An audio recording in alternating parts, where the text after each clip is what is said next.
A'udzu billahi minasyaitonir rajim. Bismillahirrahmanirrahim. Assalamualaikum warahmatullahi wabarakatuh. Bertemu lagi dalam Yunar Channel untuk membincangkan cadangan jawapan untuk soalan-soalan bahagian penilaian bidang akidah perkara yang membatalkan iman. Buku teks Pendidikan Islam tingkatan 4, muka surat 82. Secara keseluruhan untuk tajuk ini ada 7 soalan yang bermula dengan soalan nyatakan i'tiqad yang boleh membatalkan iman, perkataan yang boleh membatalkan iman, perbuatan yang boleh membatalkan iman, kesan melakukan perkara yang membatalkan iman, syarat terbatalnya iman, kemudian 2 cara untuk kita menjauhi perkara yang membatalkan iman, kemudian diakhiri dengan soalan kebat. Teruskan menonton video ini sehingga penghujungnya untuk sama-sama belajar membuat latihan ataupun untuk mengulang kaji perkara-perkara yang penting yang ditanyakan dalam buku teks Pendidikan Islam tingkatan 4 untuk tajuk perkara yang membatalkan iman. Soalan pertama, nyatakan i'tiqad yang boleh membatalkan iman.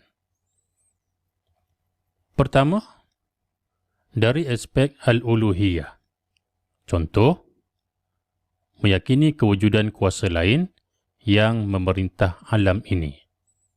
Maka ianya boleh membatalkan iman. Yang kedua dari konteks an-nubuwah, dari aspek an-nubuwah. Contoh,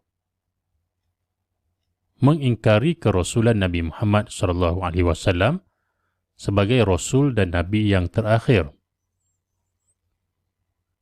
Yang ketiga, dalam aspek al-ghaibiyah. Contoh, mengingkari kewujudan malaikat dan jin. Yang keempat, dalam aspek al-syariah. Contoh, mengingkari rukun Islam atau salah satu daripadanya. Selesai soalan pertama. Seterusnya soalan yang kedua, nyatakan perkataan yang boleh membatalkan iman. Yang pertama dari aspek pengakuan yang mengandungi perkataan kufur. Contoh, saya tidak lagi beragama Islam. Yang kedua, penafian akidah Islam. Contoh, seorang itu berkata, saya tidak percaya adanya malaikat raqib dan malaikat atid. Yang ketiga, persendaan hukum hakam Islam. Dia mempersendakan hukum hakam yang ada. Contoh, zaman sekarang tidak perlu untuk menutup aurat lagi. Jadi perlu jaga perkataan kita supaya tidak terjerumus dalam perkara yang boleh membatalkan iman. Selesai soalan kedua. Seterusnya soalan yang ketiga, jelaskan perbuatan yang boleh membatalkan iman. Melakukan perbuatan atau amalan yang jelas menunjukkan kekufuran. Apa contoh dia? Sujud kepada berhala atau makhluk dengan sengaja. Jadi perbuatan ini nampak, jelas boleh membatalkan iman. Selesai soalan 3. Soalan keempat, jelaskan perlu memberikan jawapan yang lengkap, kesan. Melakukan perkara yang boleh membatalkan iman. Yang pertama, rosak segala amalan soleh dan ibadah yang dilakukan. Yang kedua, tidak diampunkan dosanya oleh Allah SWT sekiranya tidak bertaubat dan kembali kepada Islam. Selesai soalan keempat. Seterusnya soalan kelima, terangkan perlu ada isi dan huraian syarat terbatalnya iman. Pertama, mengingkari perkara asas dalam Islam. Seperti perkara yang berkaitan dengan rukun iman dan rukun Islam. Huraian. Yang kedua, melakukan sesuatu perkara dengan sengaja dan pilihan sendiri. Tanpa sebarang paksaan. Huraian. Jika ada unsur paksaan terhadap perkara yang membatalkan iman, maka tidak terjerumus seorang itu dalam terbatalnya iman. Ianya mesti dengan pilihannya sendiri dan sengaja melakukannya. Selesai soalan kelima. Seterusnya soalan keenam, huraikan. Perlu ada isi dan huraian. Dua cara menjauhi perkara yang membatalkan iman.